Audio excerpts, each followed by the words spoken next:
Welcome to The Corner, La Source's digital show dedicated to the sport and entertainment industry. Every 2 weeks, we invite a professional to share their experience, background, and challenges. The sport industry moves fast, and having their insights is the best way to keep up to speed. Welcome to The Corner.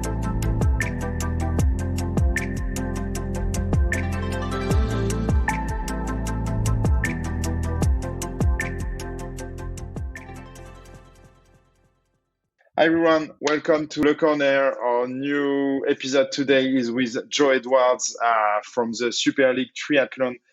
We are really super glad to have you, Joe, today, because with JB, we are super fan of what you're doing. We are doing like cycling, running, swimming. So that's part like of our life, I would say. You are engaging now with this new competition. So we have like plenty of stuff to discuss with you. But first of all, can you introduce yourself? Yeah, so hi everybody on the podcast, I guess, and guys, it's nice to be invited, so thanks very much for having me. My name's Joe Edwards. I've been probably in marketing for about 20 years now, I guess. I actually only just got into the sports world maybe 5 or 6 years ago, and I'm currently CMO at Super League Triathlon. You started in sports 5-6 years ago, but you didn't start with triathlon, right? Or No. I started off with FIBA, so Federation of International Basketball, and worked there actually as part of a joint venture that was with DAZN. And really my role there was, when I came into that role, was to help kind of augment all the great work that FIBA were already doing.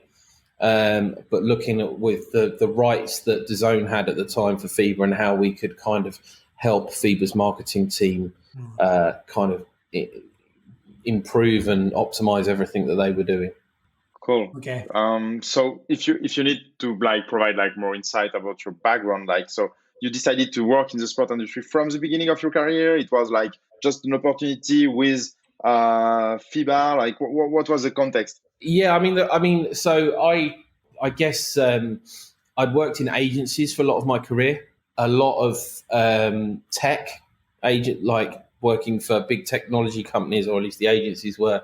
And my role was kind of a planning director. So I was always kind of looking at audience insights, business objectives, and then trying to work out that bit in the middle that connected the two things together. And then I'd go and give that to a creative team, and they'd then go and do something creative with it. I'd like to say I had a decent amount of input in that in the digital space at the time as well. But yeah, that was kind of what I did for quite a big part of my career. The role came up with FIBA because I was a big basketball fan. I saw the role on LinkedIn, and not being in sports marketing at all, I kind of gave myself about a 20% chance of getting the role, given that it was a basketball job in the UK. I didn't know whether you know the history of my marketing career and just being a complete basketball nut was going to be enough to do it, or whether I needed to be in sports as well. But I guess they took a chance on me, and then moved into sports, and then have been in sports since. And what was like the stature of the digital, like when you were at FIBA? You know, like it was like in 2017, if I'm yeah, right? I think you're right, around about 2017. Yeah, I mean, I think with FIBA, I mean, they were all already, frankly, doing a really good job. Like, I guess TikTok hadn't quite got on the scene then, but you know, the guys were already experimenting in areas like that. And I think what we brought to the table as part of DAZN was really like working on campaigns and really delivering solid campaigns globally for them. That was probably one of the big efforts. Looking at their OTT products and making some improvements there. And then working also like with influencers and publishers. So those were kind of some of the areas where we focused our efforts on to help FIBA.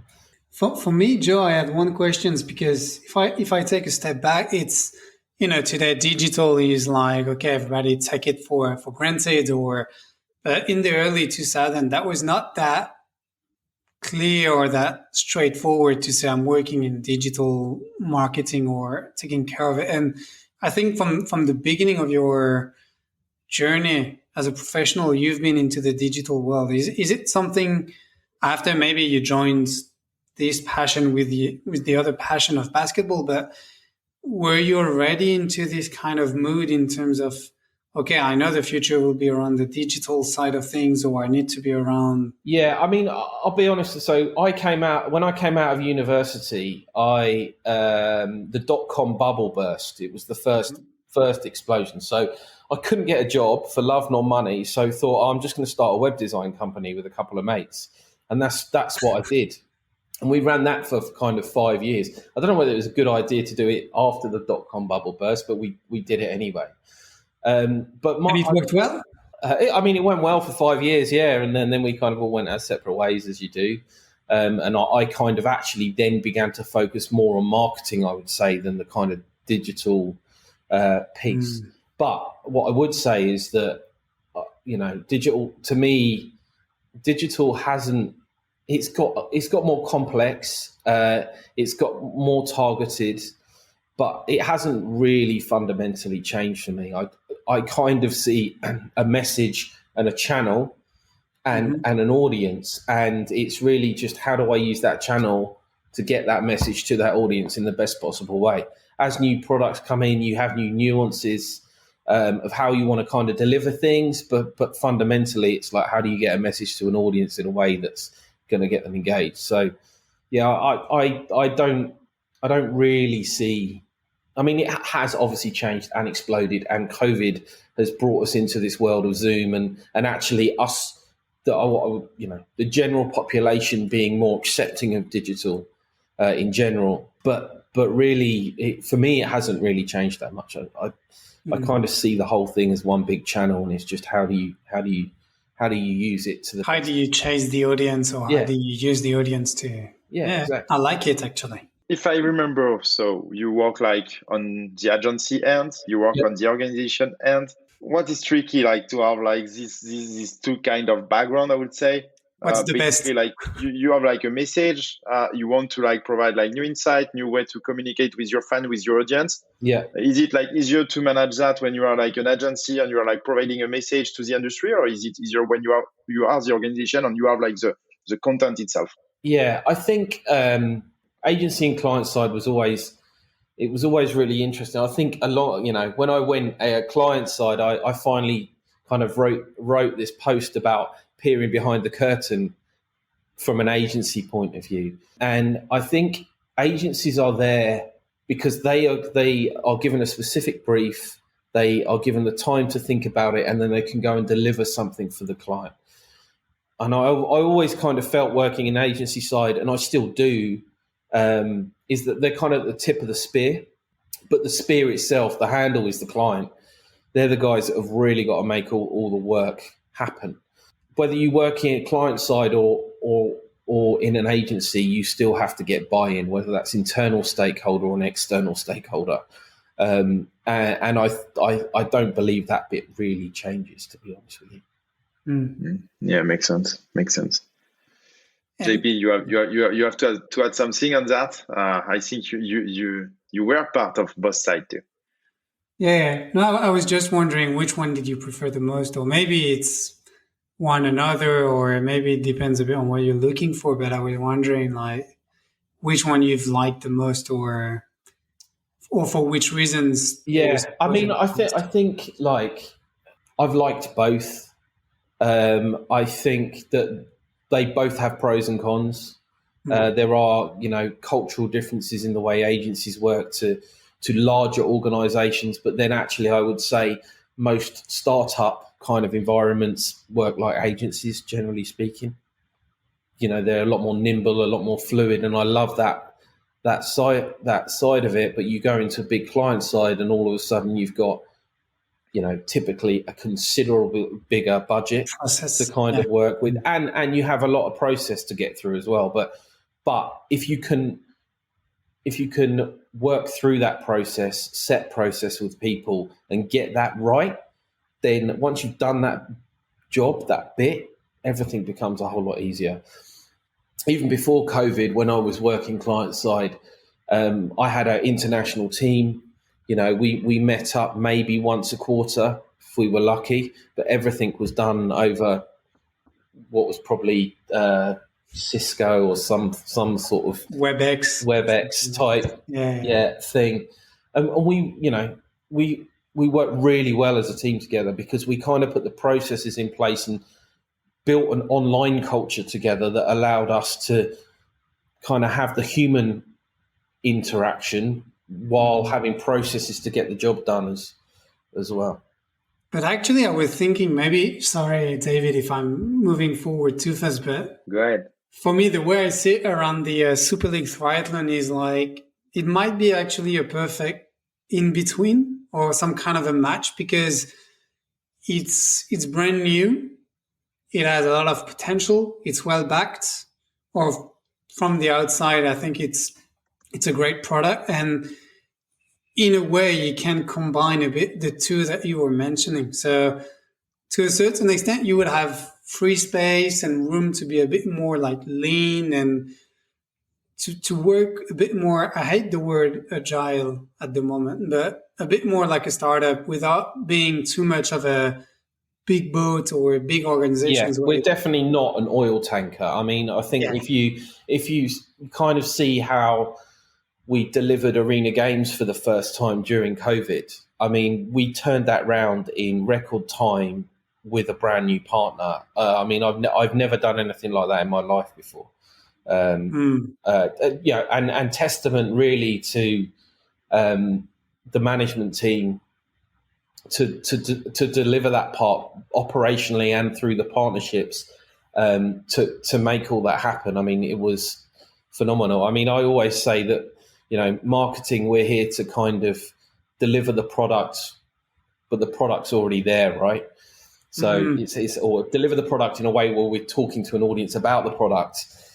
The guys did an amazing job. We just have to make it look good after. And Joe, for our audience, can you maybe we'll do like a step back and just explain what is Super League Triathlon and what is like the value prop of your competition, because it's quite different of the classic triathlon, I would say. Yeah. So can you just explain to the audience? Sure. I would, in one sentence, it's the fastest, most brutal triathlon in the world.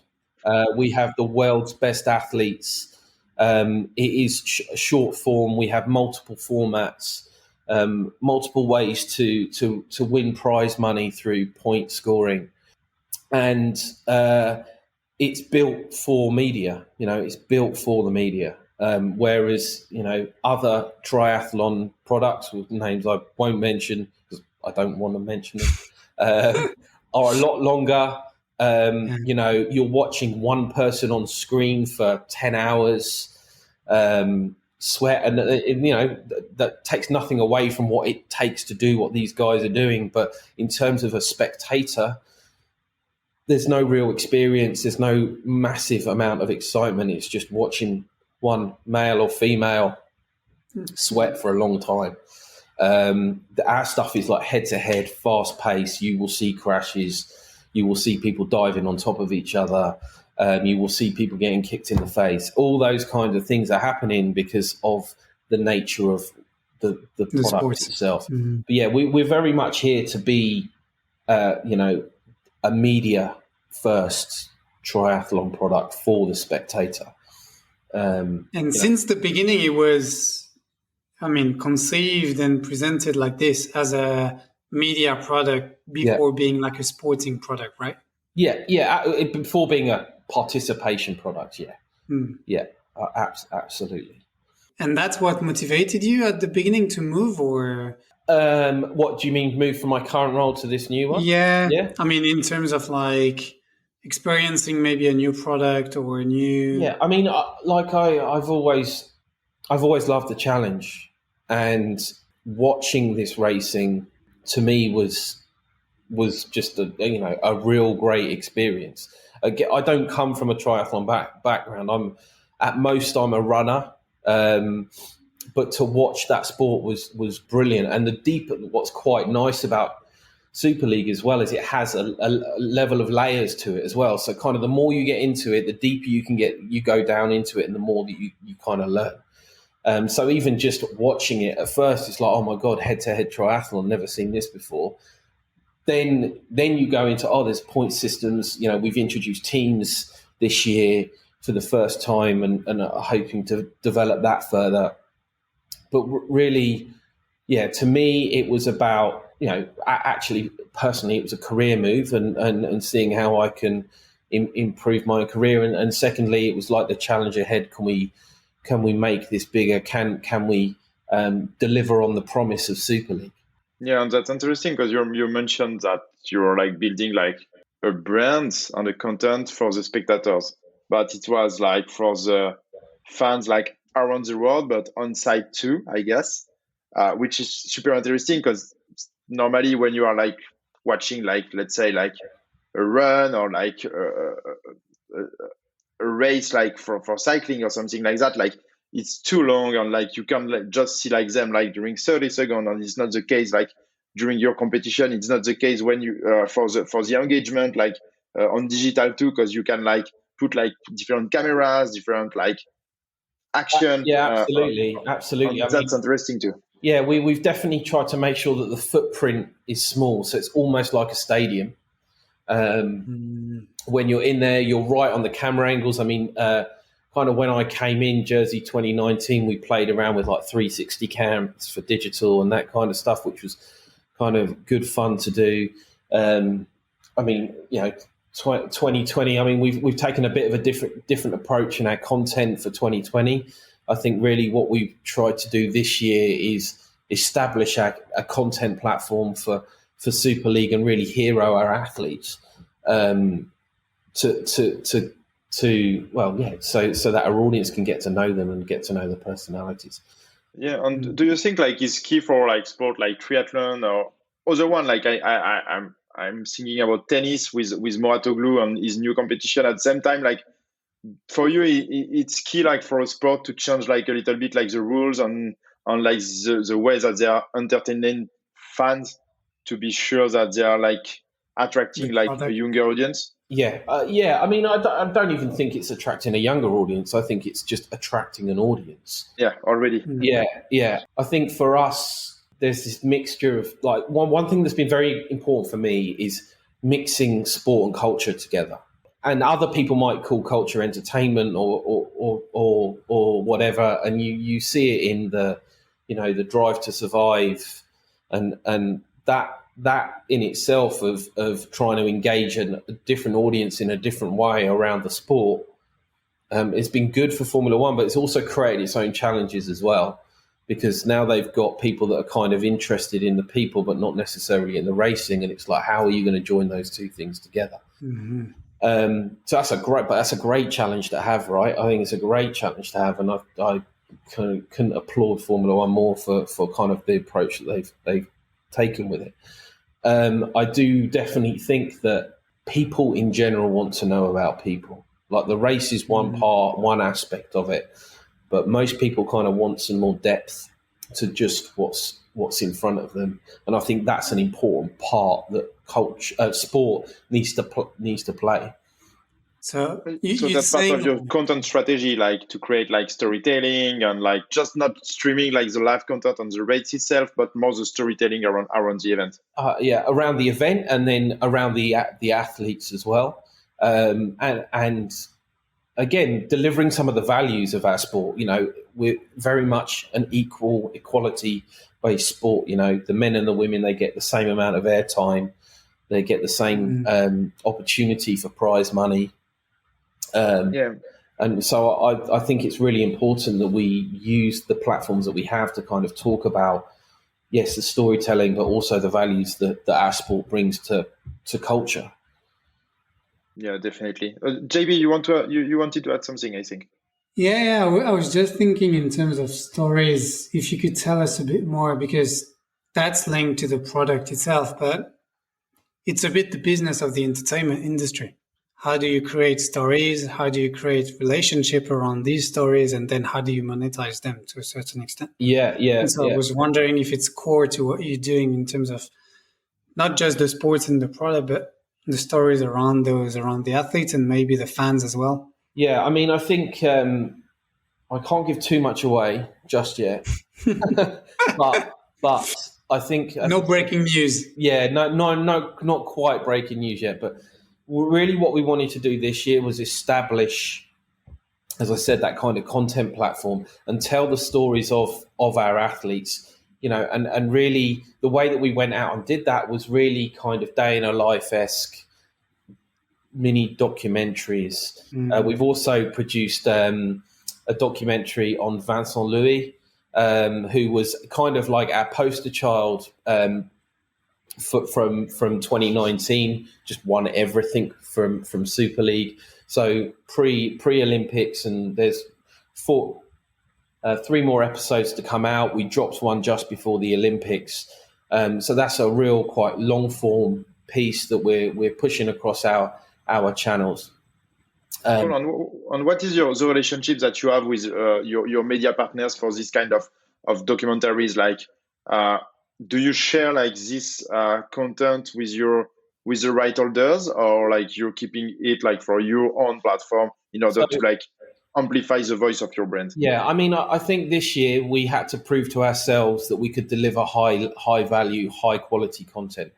I believe we have done that in spades, and the audience are telling us that they love our stuff. So I'm very, very happy with what we've done this year in terms of that. Next year for us is about how do we then go and distribute that content so we can get more eyeballs.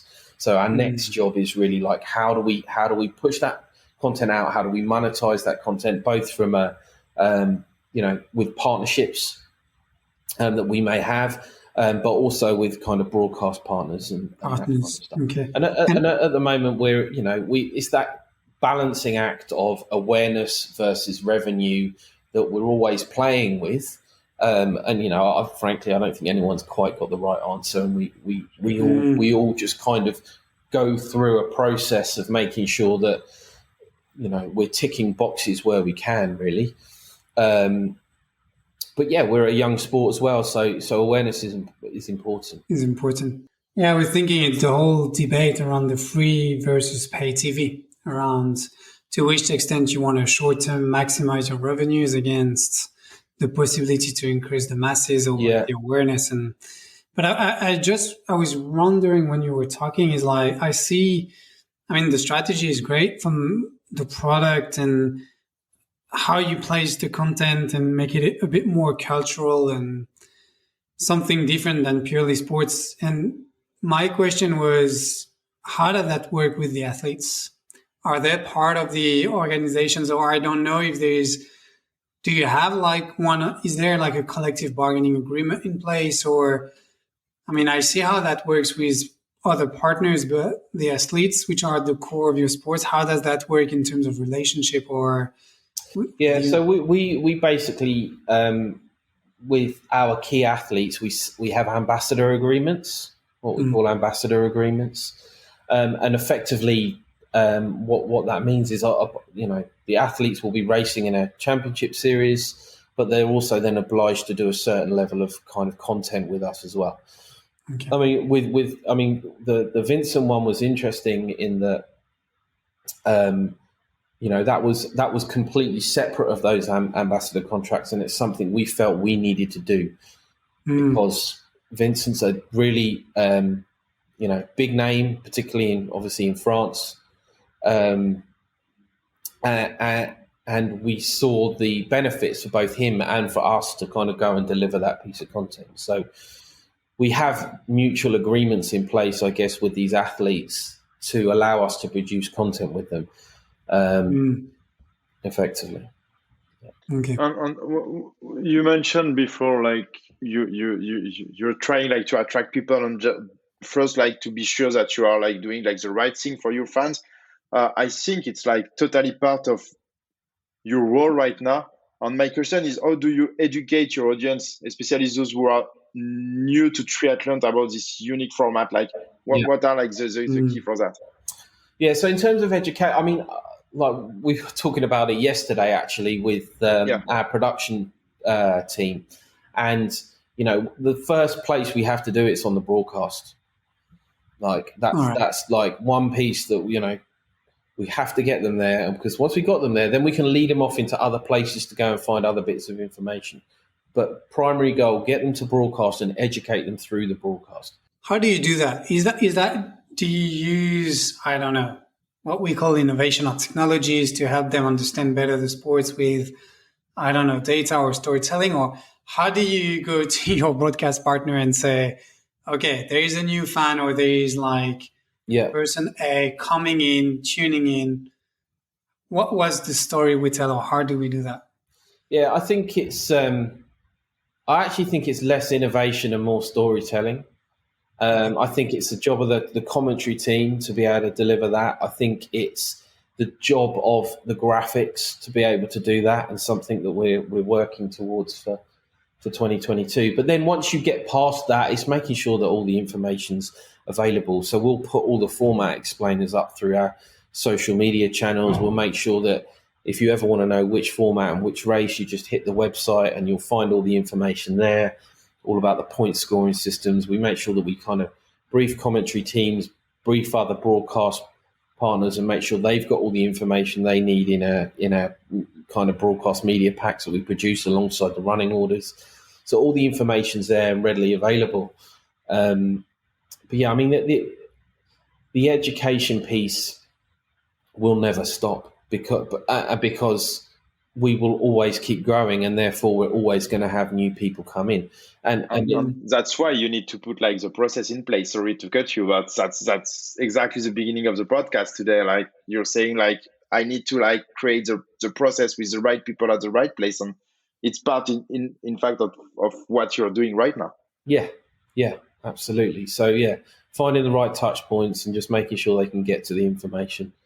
Who are your fans today? I mean, when you say finding the right touch points, I guess you have some kind of insights on who your audience is and how you plan to not target them, but approach them and deliver them the right product.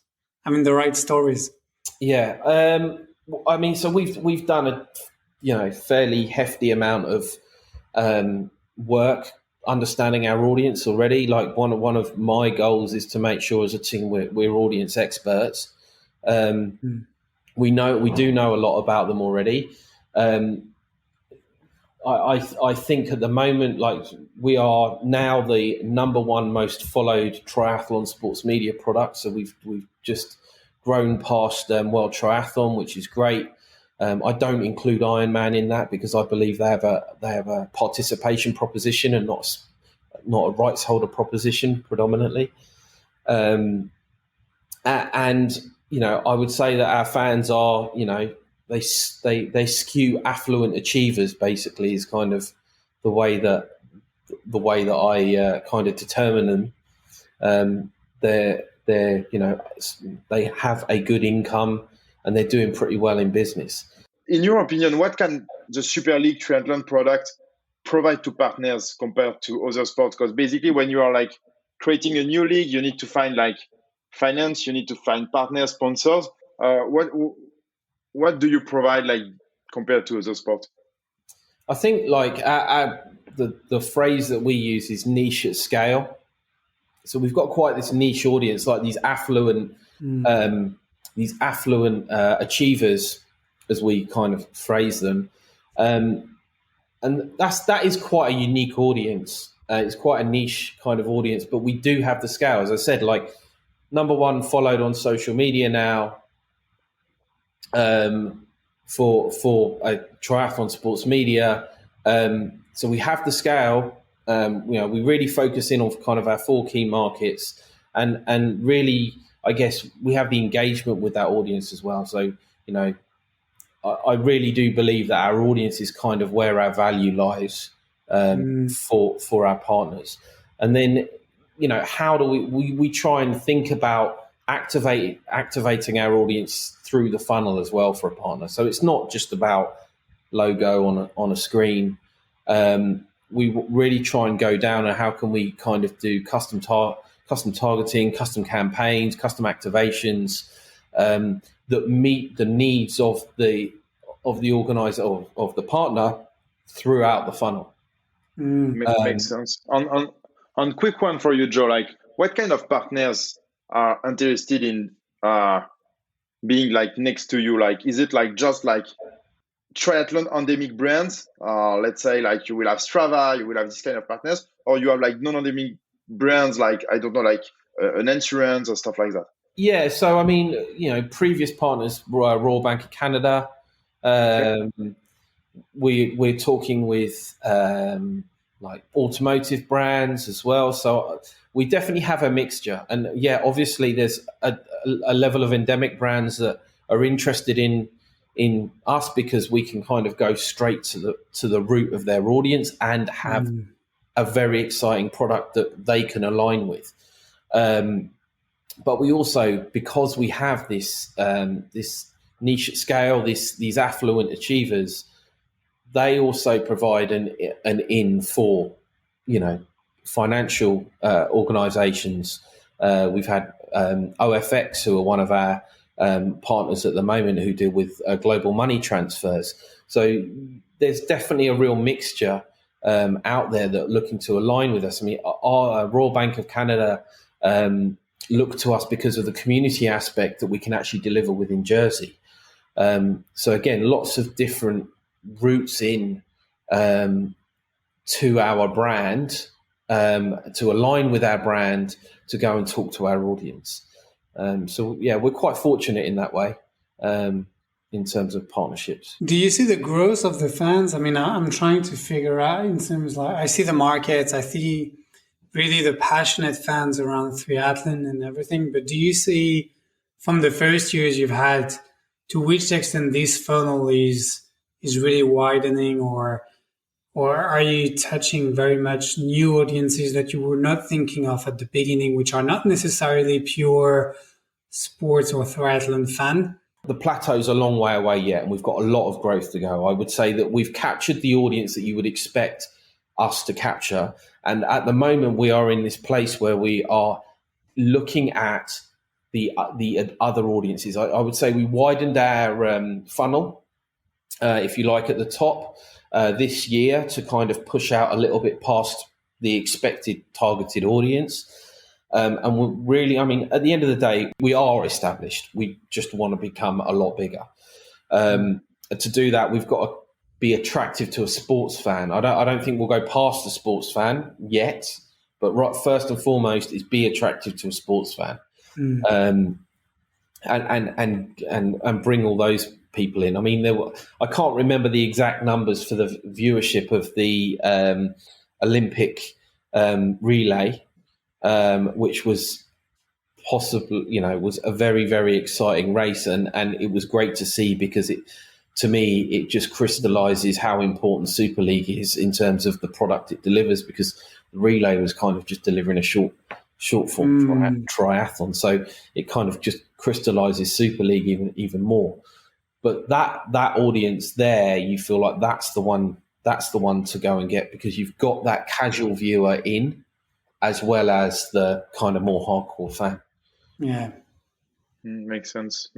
On if we check, like, in fact, like the global story, so you spoke about, like, I'm trying like to recap a little bit here. Yeah, you have a new competition, you have like an existing audience, because basically like an existing audience for triathlon, but you are like getting this audience and like reaching like other folks, because they just want like action and they want like to interact with a new sport and a new kind of entertainment. You have like partners, sponsor, like the business model is quite like the same as every traditional sport, I would say. But on top of that, I can see like new like initiative, or like your partners, you have partnered with Swift, if I'm right. You create like a SLT Arena Games. I'm on Swift too, so I saw that. Can you tell us more, like what you're trying to do with this kind of partnership? Yeah, sure. I mean, this partnership, I mean, has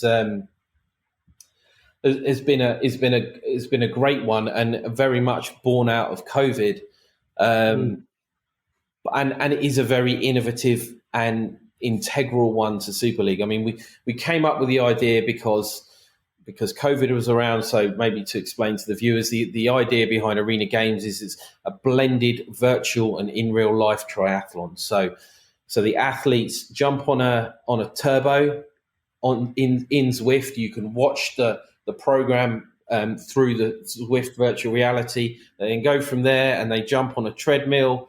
They do it all on a treadmill. And then because, unfortunately, Zwift doesn't have a everlasting current pool yet, I'm sure they'll come out with it at some point. I hope we then get the athletes to jump in a 50-meter swimming pool. They do 200 meters, jump back out, and do it all over again 3 times. So that, again, we needed to create a controlled environment for the athletes. We had a lot more harebrained ideas than that, but this was the one that came to fruition, and with Zwift, which was great. So we did that in COVID. We did 2 more of those this year, and we're hoping to grow again. And we've got some exciting news, which I can't quite drop yet, coming up about what Arena Games is going to look like. But that is very much become now an established part of our calendar moving on to the future. And we have some fairly big aspirations of what that product's going to do for us. How long did it take? How long did it take, Joe? I know COVID accelerated many things, and you mentioned it a bit earlier in the podcast, I think, when you said, bravo, congrats to the top management team, but to put that into place, I'm quite interested to know.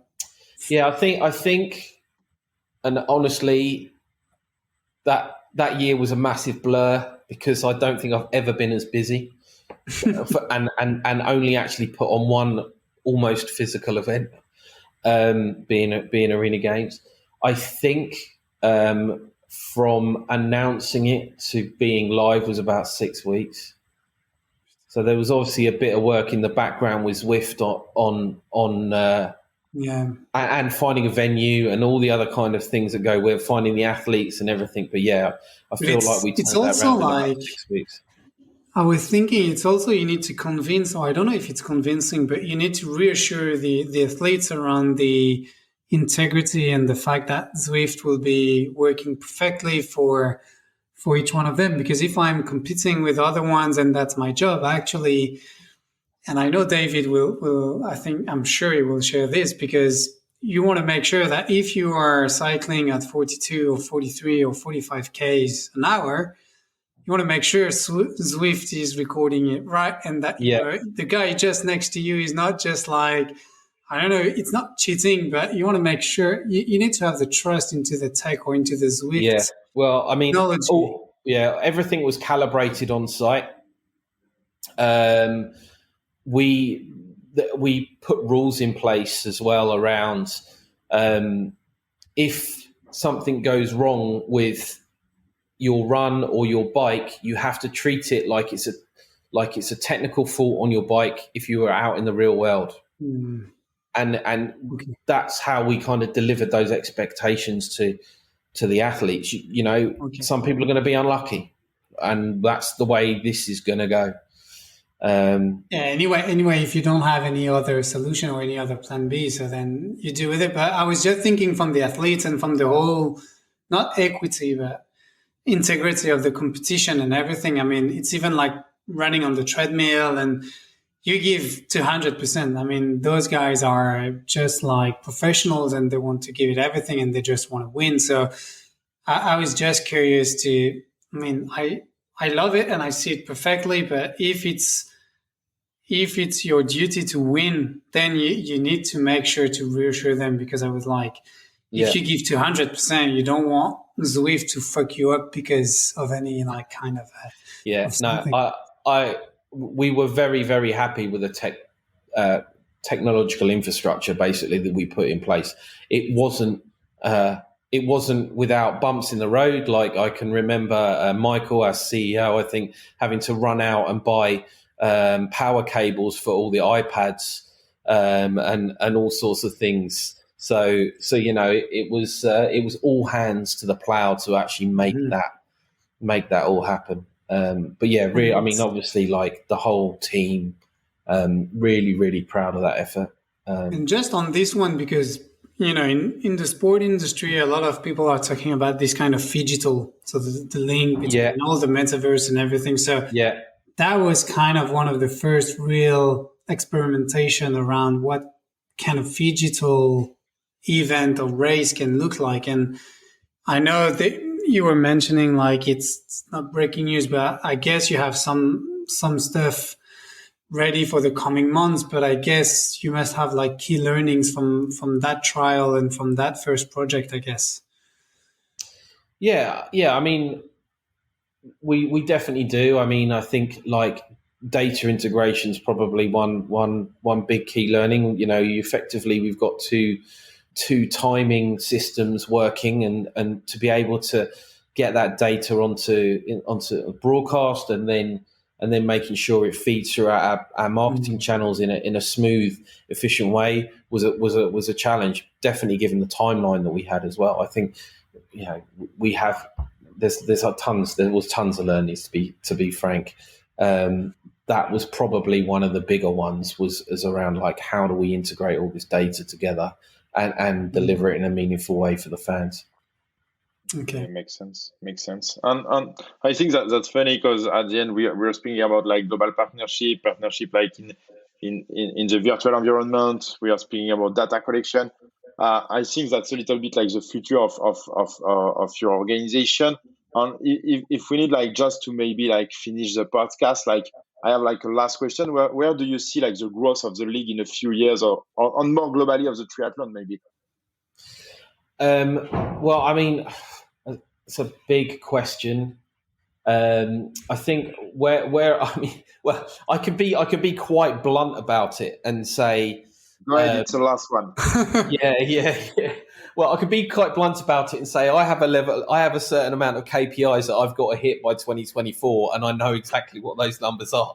But that's not something I'm going to sit and share with you here, unfortunately. What I would say is we still have a lot of ambition about the growth of this thing. I believe that we have the best product in the market to be able to excite fans around triathlon, whether they're already triathlon fans or they're just sports fans in general. So I believe that short form triathlon and what we deliver and the pace and the impact that we deliver it at and the feedback that we get from the fans, like we're just on an upward trajectory, really. I think people seem to be enjoying it, so it's only a good sign. And for you, the investments at first will really be around consolidation of the stories and what you can give to the fans in terms of like what you can see, but around the stories first, and then I guess you will explore other ways to grow further. Yeah, we have some plans around, and I don't think we really touched too much on data today, but we have some plans around how we're going to look to acquire more data from our fans, and engage them through that data. I mean, again, we're quite lucky as a sports rights holder in that not all sports rights holders have participation data. Like I can tell you guys how many times our audience has swum, bike and run in the last couple of months, because we've kind of got some of that data through our corporate offering, which is called PQ, where we plug companies into a corporate fitness and wellness app that we've developed in-house. We also, in 2020, we ran a community challenge, which we asked an entire audience to basically swim, bike and run to raise money for Mind Jersey, which was a great activation that we did with one of our partners, but that gave us a whole load more participation data. So we're kind of moving forwards. For us, it's about like, how do we grow the participation element within our brand infrastructure, because it's important again about just making sure that they're very well connected, and then really like grow arena games, grow the championship series. And then to me, content isn't the first thing.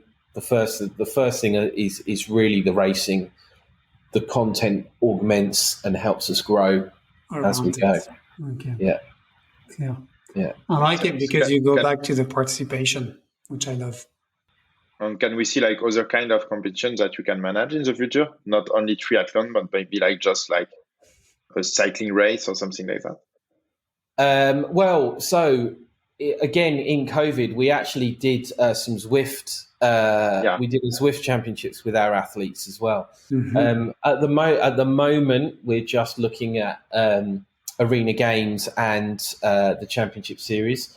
There will be a few other bits and pieces coming, definitely. We recently purchased Malibu Triathlon to allow us to kind of springboard into the US as part of that. We did that for the first time. I mean, that was an epic experience. Seeing 5,000 people swim, bike, and run was pretty cool. And then with our pro race on the side of it was, there'll be more coming. Don't worry. I mean, honestly, I think this month there'll be a couple of announcements. Then January, February, you'll hear a whole load more from us. I'm not worried for the organizations or anything. I'm more worried for you and the time, because if during the pandemic you didn't have much time or you were as busy as ever, I guess 2022 will be maybe another one of the worst years for you, maybe. No, we'll be all right. I've got an amazing team, and the Super League team are pretty amazing. So we'll be all right. We work hard and play hard, so it's all good. I kind of envy you because of working into like a sports organizations with a product, but being quite reactive and working differently from traditional sports organizations, I would say. Yeah, definitely like awesome to learn more about what you're doing right now. We will follow like the next announcement during the end of the year. Follow the end of the season too. I'm looking forward to see like the next great stuff on your platform.